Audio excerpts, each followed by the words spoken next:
All right, ladies and gentlemen, this is the first time he's on the show. His father, one of the great home run hitters of his time, and his grandfather, ex-Yankee, ex-Detroit Tiger, Mr. Cecil Fielder and Prince Fielder. And now, a third-generational player, the one and only Milwaukee Brewers second base prospect, Jaydn Fielder. Jaydn, what's up, man? This is the first time on our show, man. Yes, sir. Thank you for having me. Absolutely. You kind of look like your dad, man. You definitely do. You resemble Papa Dukes. And, a little bit. Listen, I grew up a Cecil Fielder fan. I watched him in Detroit, and there was one thing I remember more than anything. Cecil Fielder, at one point of his career, he was in Detroit, and he bunted a ball, and it went over the wall in Detroit. I don't know if you ever seen it. It's one of the greatest things I've ever seen. Could you imagine a guy that big just putting his bat out there and it just goes over the wall? In Detroit, that's not an easy ballpark to hit home runs. Jabba knows that because he played in Detroit. It's not easy to do that. That's how strong your grandfather was. So, and now you're a third-generational player. What is it like playing for the Milwaukee Brewers organization? Like I've said before, it's a dream come true, really. I feel like I've known everyone here my whole life because I, kind of have. It's a lot of the same staff and obviously a lot of, Ricky and being the, the assistant manager and all that. So I get to see him, every spring training. And so it just, it feels like I'm living my childhood, over again, which it was a pretty good childhood. So, yeah, I'm blessed. So being that your dad obviously was a bigger power hitting first baseman, you being a second baseman, and was there like a different player type in the divide? Like how did he help you develop as a baseball player? Either one, he was playing for one, and then after his career when it was over. Well, I think when he was playing, I obviously just got to see everybody. So it was teaching moments here and there when he was playing, but it was more so just look around, man, just kind of focus. You're like don't take anything for granted because it's. He always told me it's normal seeing legends like this every day. So I appreciate that. And I'd say, after he was done playing, it got more – that's when I was, turning 14 and stuff. So that's when we kind of, really started practicing. He always told me, have a good swing because if your good swing gets you homers, it gets you homers. If it gets you a 350 average, so be it. Don't try to hit homers like I did. I didn't really try to hit homers, he said. So, it's just – I mean, I like to hit with some power, but it's more so about just hitting the ball hard, and if it goes out, it goes out. Yeah, it's funny. My son's he's a sophomore in college now too, and he's pitching, so a little bit different, but kind of the same thing. And I understand what your dad as a player, it's different. It's just like you got 24 other dads. Go play with them. Like I'll take care of you later, and then it's always interesting. You can speak on this too. It's like. When we do retire and then we become helping out and you're like, man, can you go back and play because you are annoying the shit out of me right now. Because we're always around. So, but it's one thing I love talking to, generational kids that grew up in a clubhouse because people don't understand what that's like. And, for obviously my son going through it and he's 19 and a lot of kids that, get the opportunity, but a lot don't. What's the biggest thing, and you kind of touched on it, but from the mental side of the game that you maybe didn't recognize when you were going through it, but as you gotten older, you're like, man, I remember seeing doing this because there's a lot of things that you see, but it doesn't click right away until you get older, until you're put in that position to be like, oh shit, I do remember that. And this is what it takes to be successful. Mm-hmm. Shoot, I mean, I always noticed he tried to be really calm. That's what he's always told me. Now it's you can be angry, but you play tomorrow. Or you can be super happy at a home run today, but you got a game tomorrow. It's never too high or low. It's just it was a good game. Let's have a nice dinner. Let's get ready for tomorrow. It's kind of like that thing. And another thing I would say, what I noticed, when he was at the house, he was always he always made sure to write his goals out and always put them around the literally everywhere around the house. It was I'm gonna be successful in this. I'm gonna be successful in this. Just all around the house. So I think me seeing that as a kid, I was like, man, I kind of now that now I'm doing the same thing. I'm always writing things. I want to be successful in this and this. So as a kid, I thought that was really cool, and now I'm really understanding like why that was so important to him. We are talking to Milwaukee Brewers second base prospect Jaydn Fielder. If you don't know who Jaydn is, he's a third-generational player. His father was Prince Fielder, and his grandfather was Cecil Fielder, two baseball greats in their generation. So it's a great story when you think about generational players. And we talk about that all the time.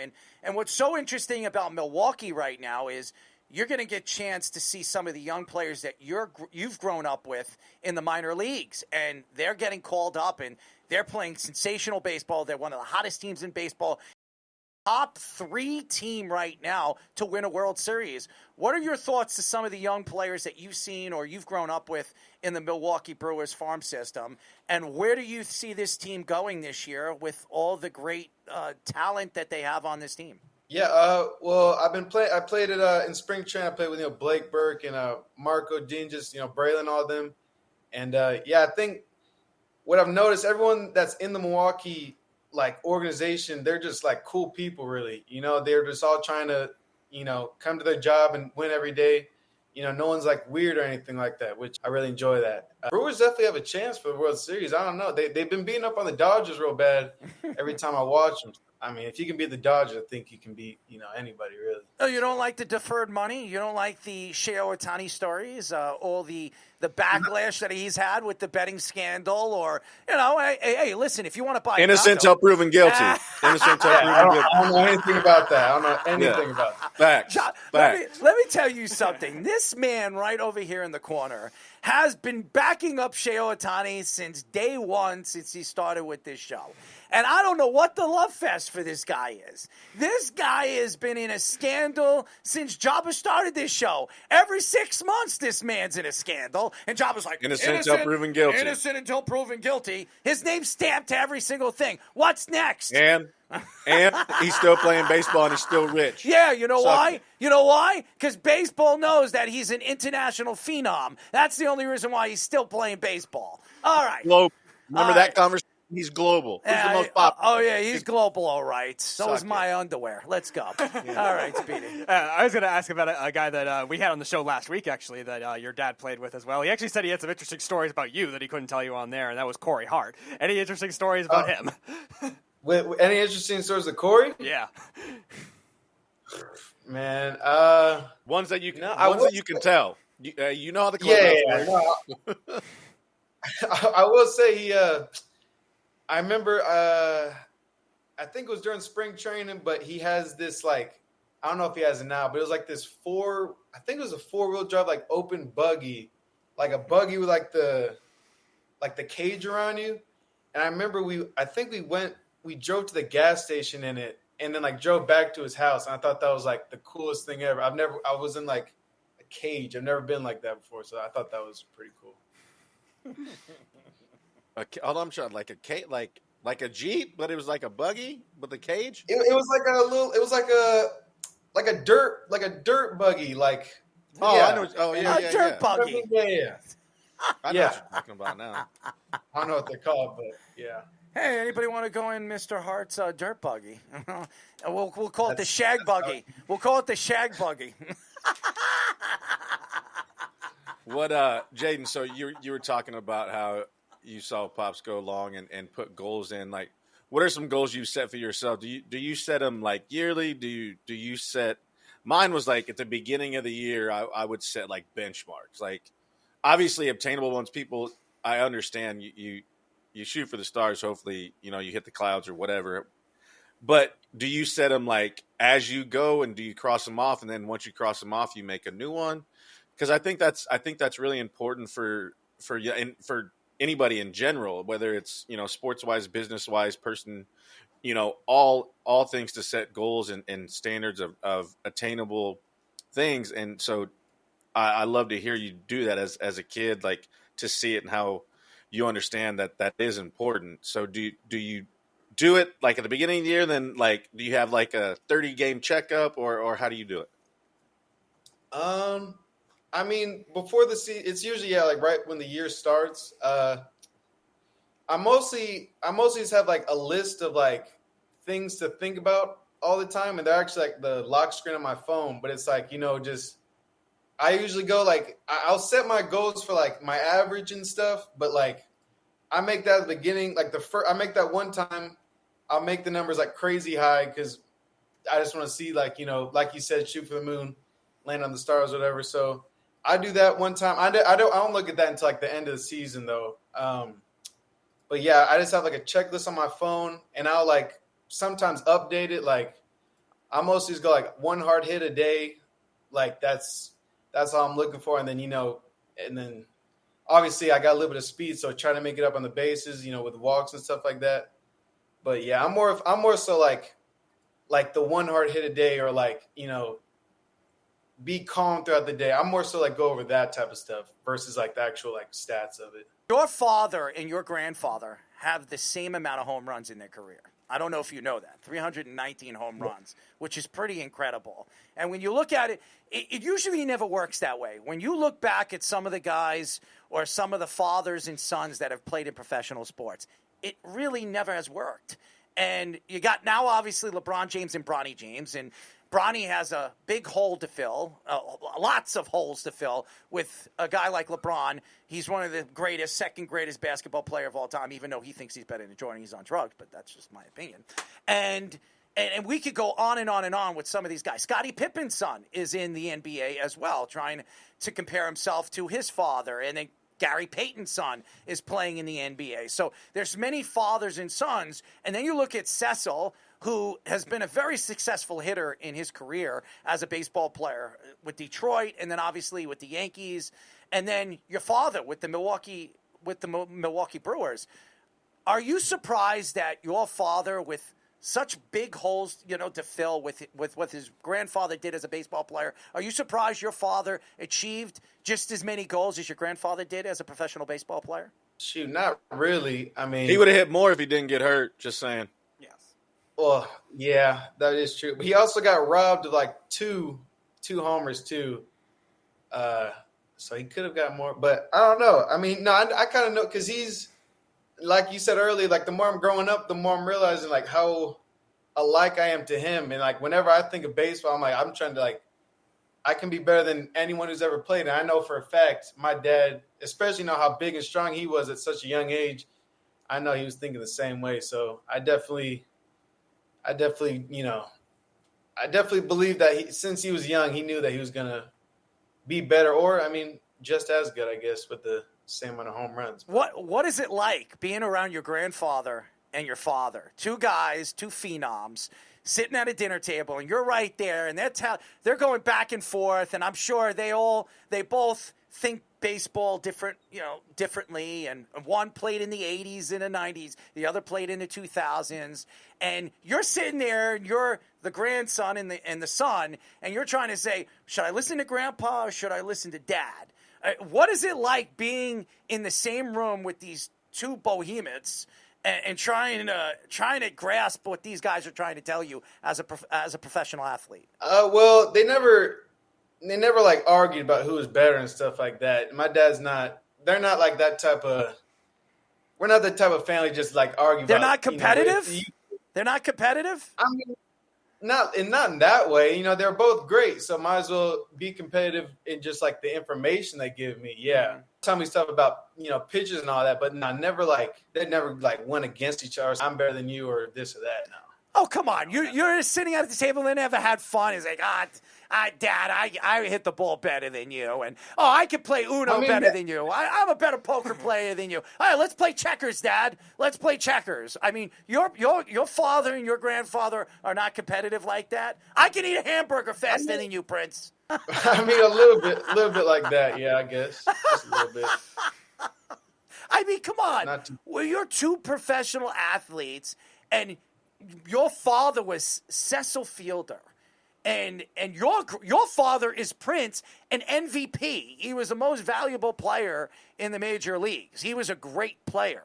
So, and you look at both of them, you're just trying to, like, my grandfather and my father are sensational, and I have a chance to be better than them. That doesn't go through your mind as something that you want to achieve. You want to be considered a third generational superstar like your father and your grandfather were?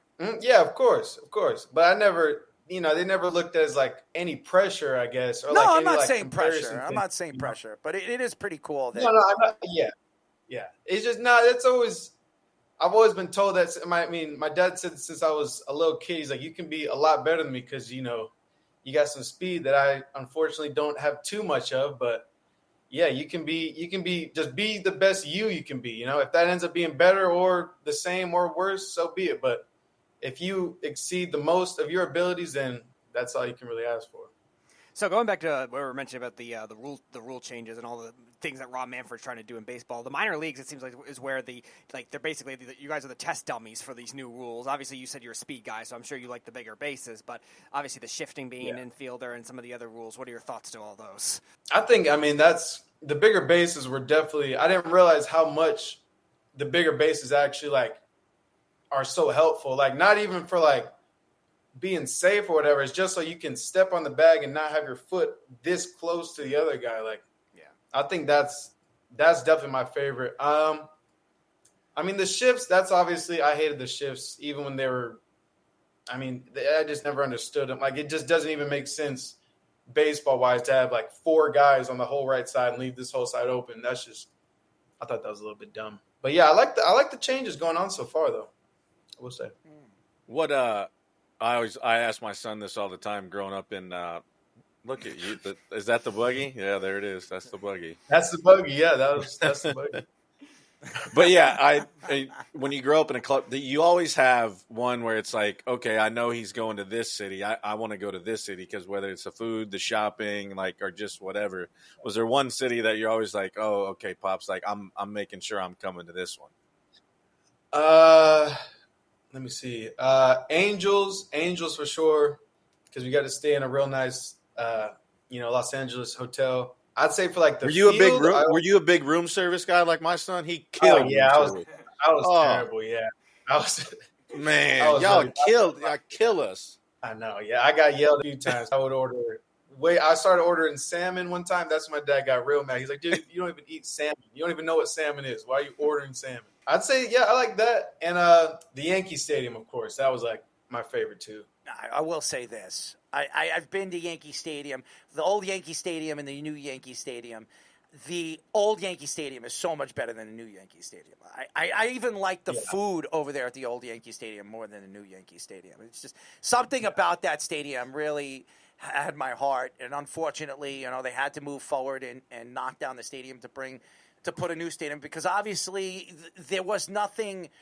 They needed to add more things and more features and more seats. But you look at the game now, and obviously the changes, like Speedy was saying. But now you have the opportunity to watch some of the young phenoms in the league, and Aaron Judge obviously is that face with Ohtani.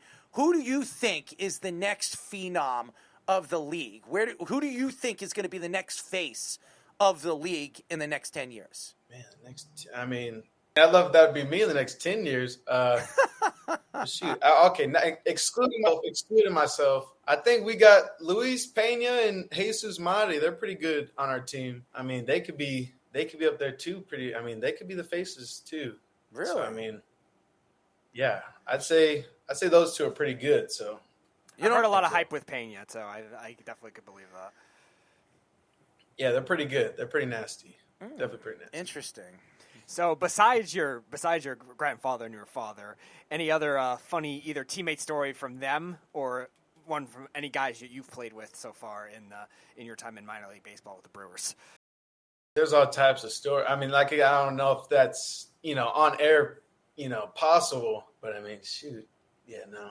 I can't think of any right now. Figure there's half the ones we usually can't say anyways. It's always interesting to me, in the minor leagues, people don't understand the grind of what the minor leagues are. They see the big leagues and, obviously what they've done. And I will give them a little bit. It took them forever to figure it out of how they were going to take better care of the minor league guys and with housing and all the other stuff. But give a little depiction, for people that are baseball fans, but they only see the big league side of it where eating peanut butter and jellies and, ham and turkey is all you get. And you got some bananas that don't know if they're edible or not. It's a grind. And so give a little perspective of kind of a day in the life of a minor leaguer, because literally they don't get to see that part of it. Yeah. I'd say my dad definitely says nowadays we have it a lot better than, Hell back yeah, then. y'all do. Definitely. So I'd say nowadays, because I've been in Arizona this whole time, staying in rookie ball. But plus the Milwaukee Brewers are very good with their minor leaguers. Got us a nice apartment that, it's funded by them and all that. We do have 3 meals a day, so it's no more, nasty bananas and all that type of stuff. Usually we get to the field, we have 3 meals. They, obviously work out and stuff, practice, and then the game. But yeah, it's definitely it's a lot nicer than, the years before me, for sure. Hey, but you got to give me a Dub story. You got to give me a CC story. I know there's plenty, dog. That's my dude, and I know him and Prince were tight. So there's one that you can tell. Shoot. You had to go to one of his parties or something because he threw bangers. Yeah, let me see. I'm telling you, most of the time it was just me and Cece's boy Karsten, because the adults were off doing their thing. We were always Carson actually. Cece has a nice basketball court in his house, and in the basement. Yeah, me and my brother and Lil C and his brother, we would literally just be playing there for 5 hours. Literally the whole time we'd go over there, literally throughout the entire night, we would just be in there playing basketball, playing baseball. So yeah, the adults were, I don't know where they were at, but we were balling. You can play hide and go seek and you wouldn't be found in that house anyways. We did that too. Yeah, it was. It was a lot. Yeah, we play all types of games. We are talking to Milwaukee Brewers second base prospect Jaydn Fielder, the son of Prince, his grandfather Cecil. Before we let you go, I just want to know your opinion here. You're playing in the minors. You're playing at rookie camp. When do you see yourself being called up to the majors? And where do you see yourself in the next 5 years? Do you see yourself as the starting second baseman for the Milwaukee Brewers? I've actually started playing a little bit of second all around, even the outfield a little bit. So the next 5 years, I'm not sure if it's going to be starting second baseman or where it's going to be, but I definitely see myself earning a spot on somewhere on that team for sure. Right now, it's currently roadblocked by Yankees legend Caleb Durbin. Roadblock? Please. He's playing well this year. I guess so. Please.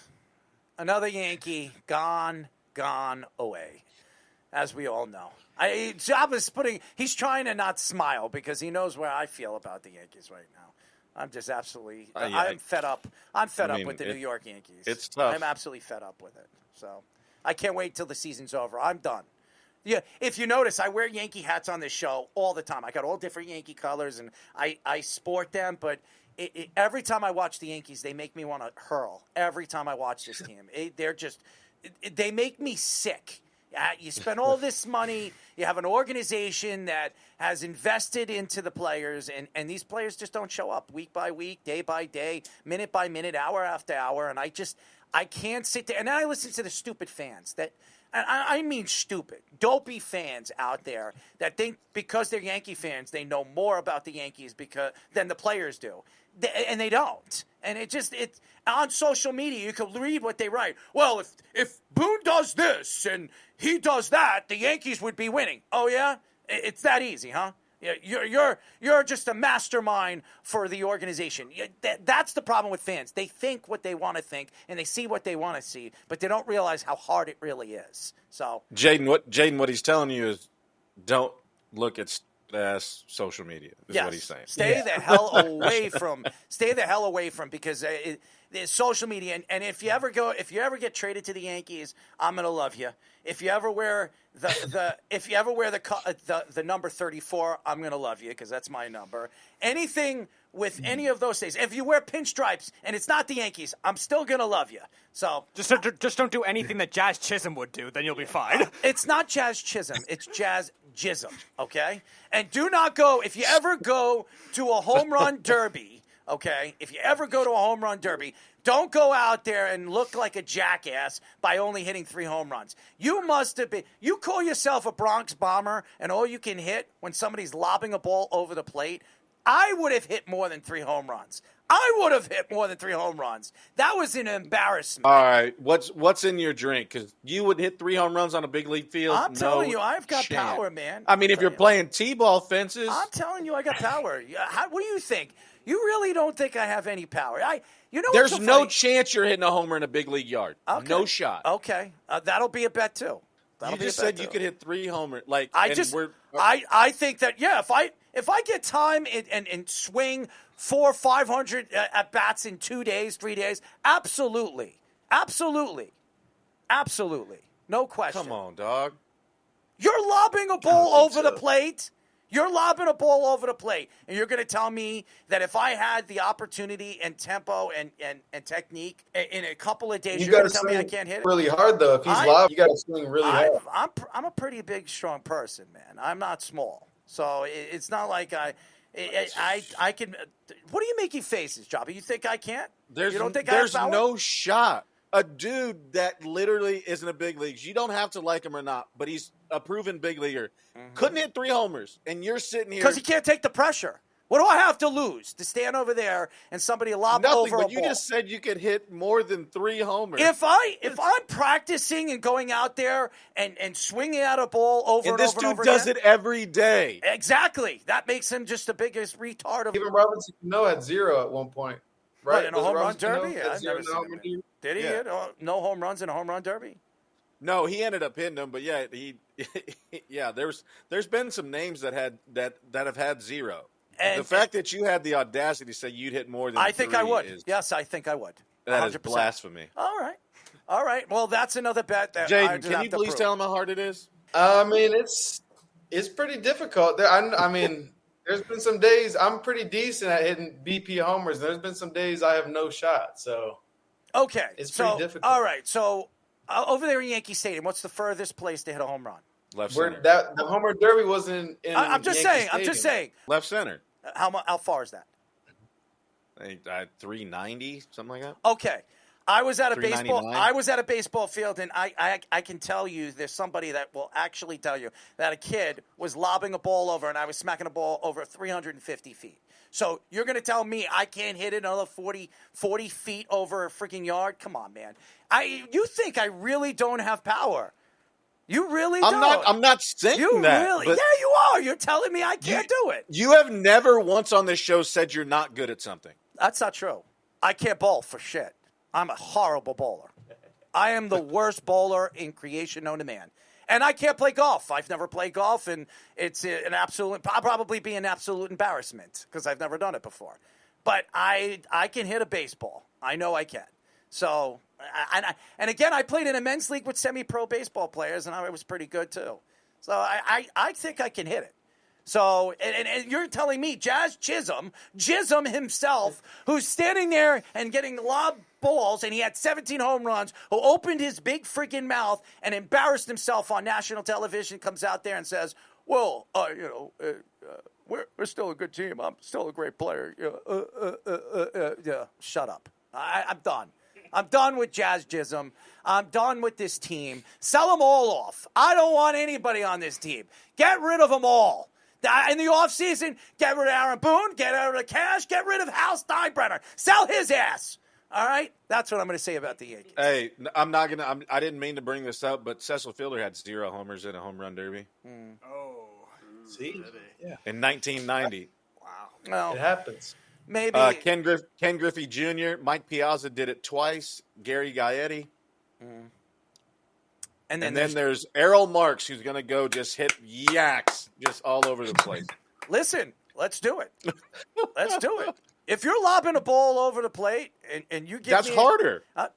Listen, I'm telling you, you think I really can't hit the ball? I'm going to hit it. I'm not saying it's Smacking harder to that hit baby. a home run if a dude's lobbing it instead. Like if he's throwing 90, Yeah, your odds are way better than. I got what you're saying because of the tempo. You know, when you're going full speed, and it's all about the. I got it.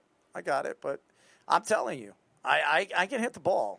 So all right. I'm just saying. Sign me up for just whatever saying. bet you want right now. All right. That you will hit more than 3 homers. Now I have to practice. You can't tell me that I'm just going to go right. Okay, Yeah, I'm not saying you going raw. No, I need. You never going raw. No, I'm talking about a couple of days, maybe 100 pitches. I need some time to get my swing. Once I have my swing, 100%. Yeah, I could do it. I can tell by your practice swing that was trash. What do you mean, my practice swing?